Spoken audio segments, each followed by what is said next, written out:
Yes, villagers, today we're going to be giving you 4 thoughts to combat imposter syndrome. So if you want to find out if your thought is listed on the 4, you are in the right place. If you're new to this channel, welcome to our village.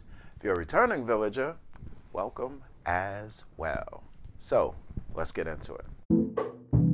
Welcome to Garden of the Mind, where we reduce stress, improve our health and fitness, and improve our financial IQ every episode.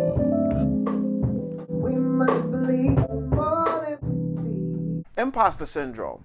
It is characterized by you getting 98 compliments and paying attention to the 2 detractions that you get. Most of the times we find imposter syndrome in people who are creatives. So people who have a lot of talent, a lot of God-given talent. However, they're not sure if the world is going to embrace them in the same way as they did before. Or maybe you just have a particular talent that everybody has given you so much acclaim for, but you don't really feel like that acclaim is necessary. Now, usually the people who are looking from the outside will say, listen, what's the problem? If you got 98 compliments, pay attention to the 98 compliments and don't pay attention to the 2. But that's easier said than done. So we're going to give you 4 thoughts to help you feel better about the talent that you have. Thought number 1, your talent is special even if it's not necessarily special to you. God gives us so many different talents. Some of us has the ability to draw. Some of us has the ability to fix cars, computers, homes. Some of us can sing. Some of us can dance. We all have different talents. And to the person who has the talent, sometimes it doesn't seem like a big deal because you've grown up all your life with this very talent, so you take it for granted. But to the people who don't have this talent, this is a big deal. So one way to really appreciate your talent is to think about what it is that you have and not necessarily what you don't have. So think about the fact that you have the ability to draw or you have the ability to paint. And not everybody has that. Not everybody can sing and hold a note. Not everybody can dance. Some people have 2 left feet. So we have to be appreciative about the skills that we have and not discount them because they're not a big deal to us. They still are a big deal to the world, and that is your gift and your ability to bring that gift to the world and help them to feel a lot better about themselves. Thought number 2, people bond with you over more than just talent. Most of the times, people think that in order for other people to like us, we have to be exceptional at the skill that we have. So for example, if we are able to draw, they think that we have to be the best artists in order for people to like us. But we all have a unique blend of so many other things that don't necessarily involve the talent. It could be your gender. It could be where you're from. It could be the neighborhood that you grew up in.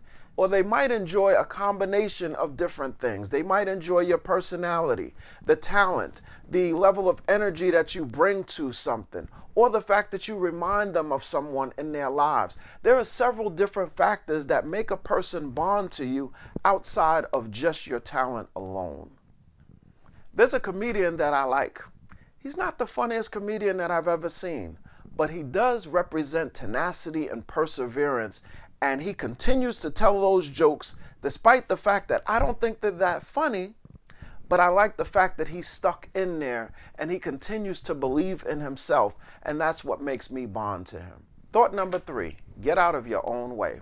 Most of the times when it comes to the talent that we're talking about, let's say it is singing. We have in our mind a particular idol who sings at the level of a 10. Now, we may not sing at the level of a 10, we might sing at the level of an 8, and we're continually trying to get to that 10. So we feel that being that we're not at the level of a 10, then people should not like us. But the people who see us don't see the idol in our head. All they see is who we are. And they don't see that 10 that is in our head. They see the 8 that we are bringing to them. And for them, that 8 is far bigger than 0. So 8 is a great number, and they appreciate us for what we're in fact bringing to the table and not for the idol in our head, which they don't even see anyway. Thought number 4, pay attention to your tribe. Now, before we were talking about the 98 compliments that you get and the 2 detractors that you spend the most time on. Well, focus in on the people who love you, not for the people who don't. Do the job for all those who are supporting you and not for the ones that are not. So if you pay attention to the 98, the 2 should not matter. Now, usually one of the things that the 2 have said is something that you've also noticed, a flaw that you feel that they've somehow exposed, and now everyone is now going to see you as a fraud as a result of the fact that this one thing, this one criticism is going to hold true. But once again, we are talking about you bringing 8 things to the table and 1 or 2 things that you are not. Nobody's perfect. Just because you may be flawed in one category, that doesn't invalidate the 8 categories in which you're talented. So pay attention to the 8 and realize nobody is perfect.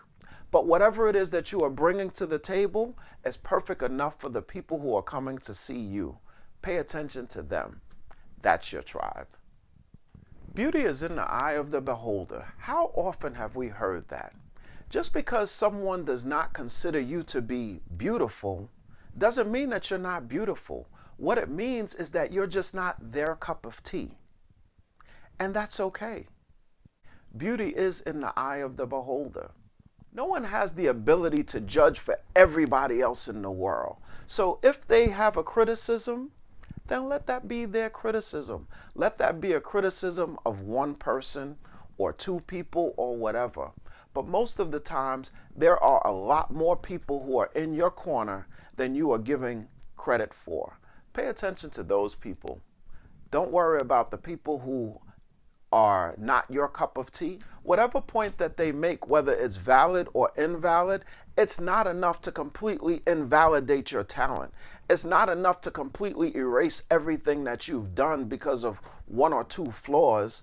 Those people who are coming to see flaws are not coming for the right reasons. Focus on those people who are coming to see you and give them a reason to come back. If you like this video, please give it the thumbs up. If you like this channel, please subscribe. If you want to know when I post, which is Wednesday, and I apologize for not posting for 2 Wednesdays, please click on that notification bell. You get that ding on your phone and you know that a new video is waiting for you. And remember, thoughts are actions, words have power, and actions have consequences. I'll see you next Wednesday. I'll see you soon.